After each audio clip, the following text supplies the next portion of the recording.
pada Hari Pers Nasional. Ya, komik satir butet yang dibredel menunjukkan politik media Nasdem pada media Indonesia sangat bobrok. Sama gambar kartun aja kok takut nih Bang Surya Paloh nih ya. Atau memang sebenarnya Nasdem dan kroninya ini sedang mempersiapkan Orde Baru Jilid 2. Iya. Dulu zaman Orde Baru, kita di ruang privat ngetik, ngedit naskah aja udah ditelepon Harmoko, Asuto, pemerintah, instrumen kekuasaan sudah masuk ke ruang privat kita. Latihan teater, diperiksa naskahnya. Iya. Memang benar, kita tidak bisa samakan arti kehadiran industri pers pada waktu itu dengan apa yang kita alamin pada saat ini. Media Indonesia adalah kelanjutan perjuangan dari satu harian prioritas. Jangan sok mau menangnya sendiri, harus fair. Sebentar, ini maksudnya Anies itu tersinggung gitu ya? Konyol rasanya apabila melihat media Indonesia masih kaget dengan sentilan keras butet yang dari 13 tahun lalu telah mewarnai surat kabarnya. Masih main bredel seperti Orde Baru. Sekarang pun kita mau itu. Sekarang pun kita mau itu.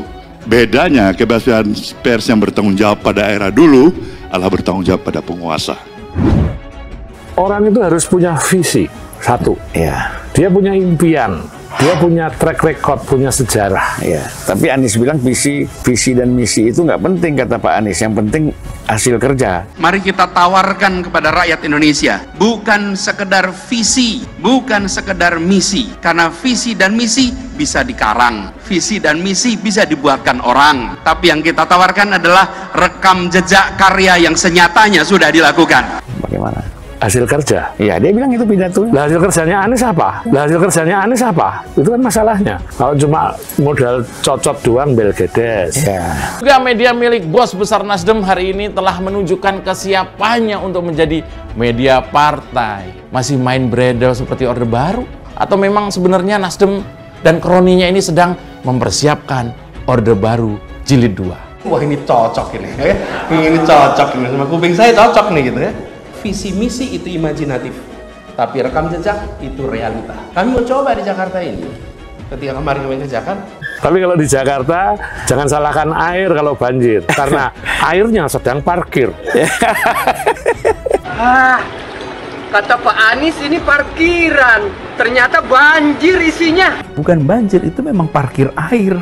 Bukan banjir, itu memang parkir air. Strategi kita adalah kita ingin menerapkan strategi zero runoff untuk seluruh kawasan. Artinya air hujan yang turun di kawasan ini tidak dialirkan keluar, tapi dimasukkan ke dalam rumah. Matamu suwek, ndak bisa. Matamu suwek, ndak bisa. Di mana air-air hujan yang jatuh di kawasan kita jangan dikirim keluar halaman rumah, tapi siapkan lubang-lubang di dalam rumah. Kalau ini kita lakukan, maka kita tidak menyumbang air keluar. Tak silet matamu. Nggak bisa, kita tetap makhluk sosial biasa. Saat Jakarta dalam suasana gonjang-ganjing, Bapak Ibu di mana? Dan Bapak Ibu semua bisa menceritakan, saya hadir di setiap pergerakan untuk mengembalikan keadilan di Jakarta ini. Eyangnya Anies Baswedan itu setelah jadi Indonesia, Partai Arab membubarkan diri. Kita sudah menjadi Indonesia, wis ora atas dasar etnik, karena wis menyadari kemajemukan.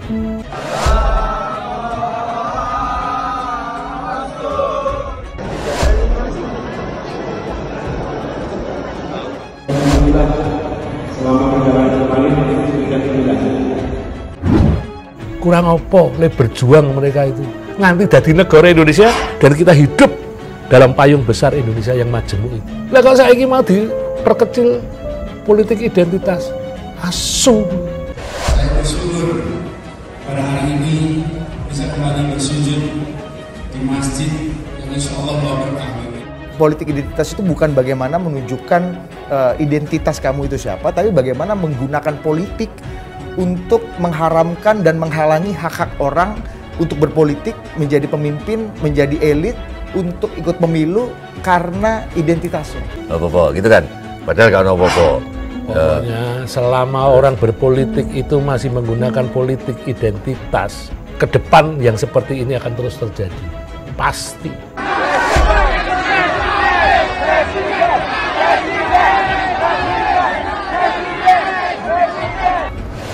Innallaha la yughayyiru ma biqaumin hatta yughayyiru ma bi anfusihim. Terima kasih atas doanya, atas dukungannya yang selama ini diberikan. Banyak hal yang terjadi di Jakarta ini. Alhamdulillah, mungkin kita tadi sudah ada dari Pak Anies belum ya? Jadi kita mungkin mau sedikit ada nasihat-nasihat mungkin dari Pak Anies atau mari kita bersama-sama kita tegakkan syariah, kita tegakkan khilafah. Amin. Demikian dari Sentul International Convention Center, saya Zulkarnain HTI Channel melaporkan. Dan kayaknya orang-orang bodoh yang kepengen jadi pemimpin itu masih menggunakan praktik-praktik seperti itu. Politik identitas itu jahat. Kejahatan yang menurut saya agak susah termaafkan dalam konteks berpikir tentang Indonesia. Sejumlah spanduk yang berisi ujaran kebencian dan provokatif bertebaran di sejumlah wilayah di Jakarta. Insiden warga yang meninggal tidak disolatkan di rumah ibadah mendorong polisi memeriksa sejumlah pihak. Sudah jelas sekali di Al-Maidah cara memilih pemimpinnya.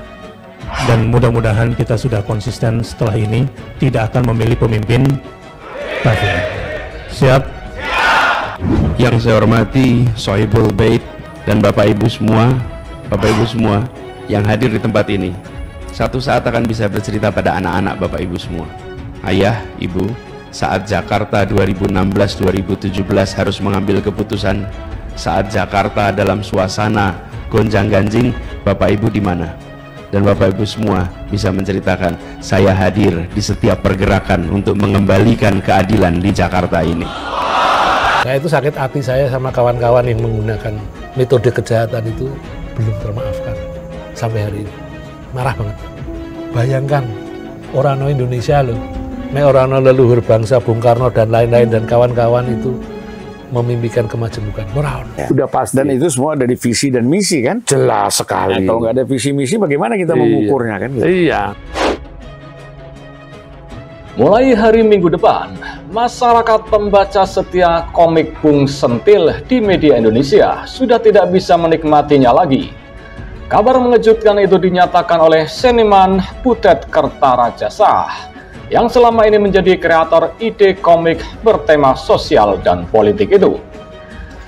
Dikutip dari akun Instagram @masbutet, menyatakan komik berbagai karya kebebasan ekspresi visual juga salah satu karya jurnalistik yang dijamin kebebasan.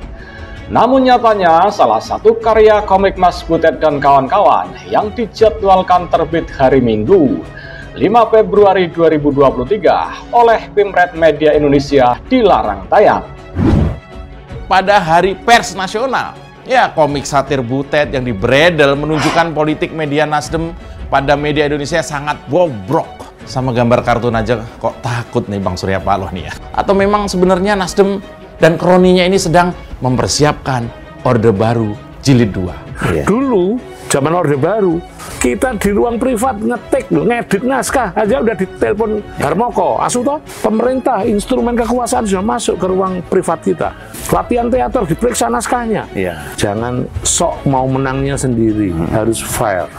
Berikut pernyataan Mas Butet yang sekaligus pamit undur diri untuk karya Bang Sentil. Membunuh komik, mumpung sedang Hari Pers Nasional, saat semua orang menganggap pentingnya independensi jurnalisme, saya menyatakan saya membunuh Bung Sentil, komik strip yang hadir setiap hari Minggu di koran media Indonesia.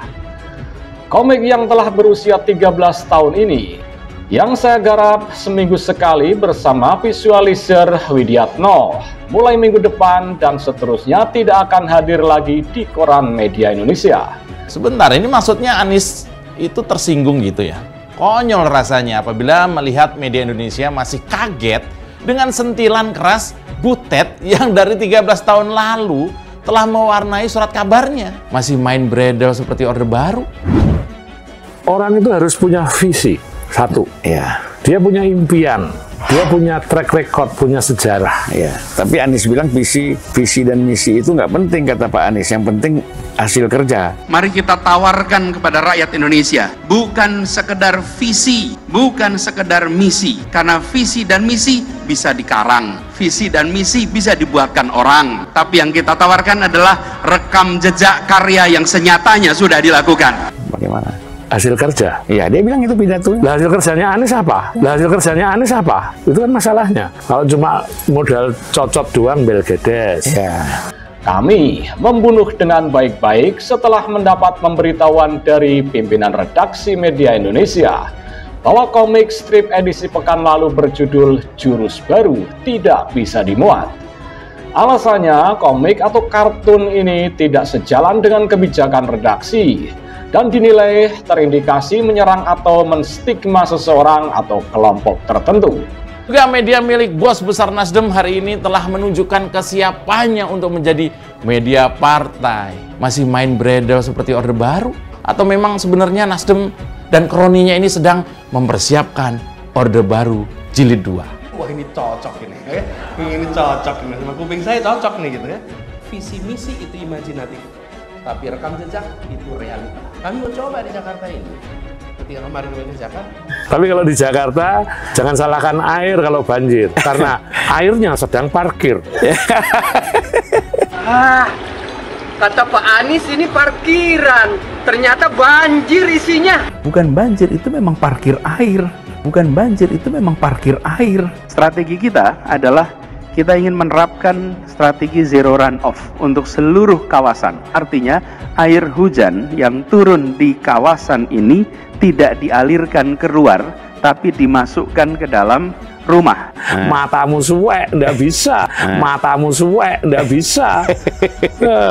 Di mana air-air hujan yang jatuh di kawasan kita, jangan dikirim keluar halaman rumah, tapi siapkan lubang-lubang di dalam rumah. Kalau ini kita lakukan, maka kita tidak menyumbang air keluar. Tak silet matamu. Nggak bisa, kita tetap makhluk sosial biasa. Saya tidak berminat memperdebatkan aspek kebenaran dari prinsip dasar jurnalisme atau komik atau kartun yang bersumber dari fakta publik ini. Bagi saya, ide komik ini bukan fiksi, tidak mengada-ada. Penjelasan pimpinan redaksi Media Indonesia sudah meyakinkan saya bahwa sebaiknya saya memang harus membunuh Bung Sentil di Media Indonesia. Demi persahabatan, demi kebaikan bersama, juga demi kewarasan saya supaya tidak turut senewen. Yang terpampang di status ini adalah komik atau kartun yang kena sensor itu. Silahkan nikmati sebagai kenangan terakhir. Seperti diketahui, Koran Media Indonesia dalam sejarahnya didirikan oleh konglomerat media Surya Paloh, yang juga Ketua Umum Partai Nasdem, pemilik media Metro Group, dan dengan banyak anak perusahaan yang salah satunya Media Indonesia merasa tersentil atas karya komik tersebut. Siapapun saat membaca isu komik tersebut sudah pasti paham, dan kebenaran ada di pikiran masing-masing pembaca. Namun yang lebih memprihatinkan lagi, daripada isu pencapresan justru para independensi pers sendiri. Kepentingan pemilik media ibarat doktrin seorang raja kepada bawahannya. Prinsip feodalisme ABS asal bawa senang masih dilestarikan. Mas Butet melawan di saat yang tepat dan tidak sendiri. Maka ternyata pula ada benarnya sebuah rumor, semakin besar sebuah media semakin tidak independen. Berbalikan dengan Mas Butet, semakin besar atau semakin tua justru semakin independen. Selamat Hari Pers, wujudkan independensi media yang bertanggung jawab, menjadi pilar keempat demokrasi yang sebenar-benarnya. Perlu diketahui, beberapa waktu lalu, seniman kondang Butet Kertarajasa menyentil keras calon presiden usungan Nasdem Anies Baswedan, yang selalu keluar-keluar menjual rekam jejaknya di Jakarta untuk menggait dukungan masyarakat pada Pilpres 2024 mendatang.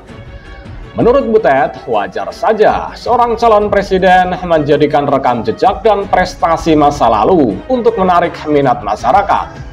Namun hal ini hanya berlaku pada calon presiden yang memang benar-benar punya rekam jejak yang bagus, bukan capres yang asal klaim.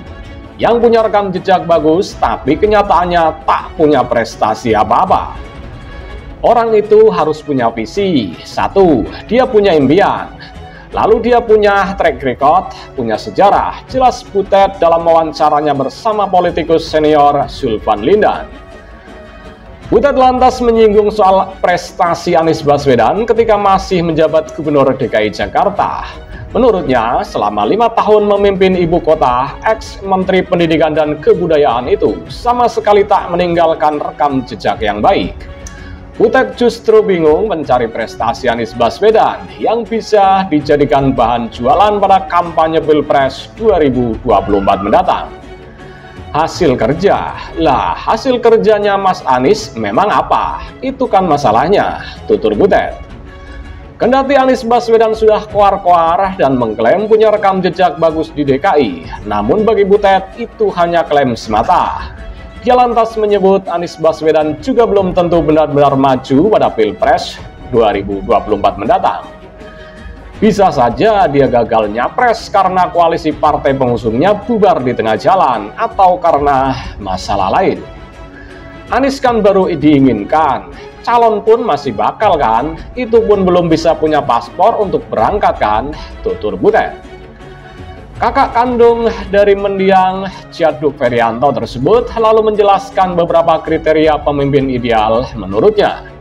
Tidak peduli siapa sosoknya atau apa agamanya, Butet menegaskan 4 kriteria utama pemimpin menurut versinya.